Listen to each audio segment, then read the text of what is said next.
Romans 1 verse 16. For I am not ashamed of the gospel, for it is the power of God for salvation to everyone who believes, to the Jew first and also to the Greek. For I am not ashamed. When Paul wrote this, he was stoned, ridiculed, put in jail, stoned again, beaten, the works, everything. But yet he was still proclaiming it.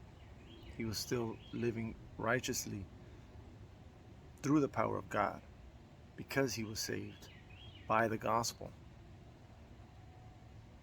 I am not ashamed. Don't be ashamed of the gospel. Don't be afraid to speak it, to live it, to go against the grain, go against the flow of this world, to be different. Because anything of this world is against God. So how are you not ashamed? By living opposite? Not just speaking the gospel, but living it, showing it through our evidence in life, by our fruits. Don't be ashamed that God has saved you from damnation through the gospel. For it is the power of God, not our power, not our doing, but through the power of God. Only God can save us. Only God can do that, so that we may not boast of the things that we do, the things that we stop doing. That it's not through our power, it is through His power, through our submission to Him. It is the power of God for salvation. We can't save ourselves like religion claim. If you do this and follow these rules and go to church and do this and do that, it's not going to do nothing. That's not going to save you. That's going to give you a false sense of conversion, because there's no repentance.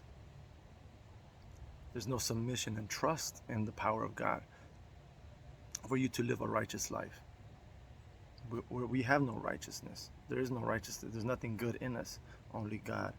He imputes that His unrighteousness in us, so that we may be made perfect. We're not perfect, but we made perfect through His power, through His doing.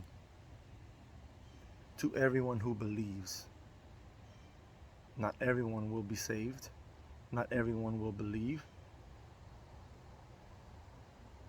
There's a choice there. To not be ashamed of it. To submit to it. To be a slave to Christ. To everyone who believes. That doesn't say everyone who believes, but to everyone who believes. That's not everyone.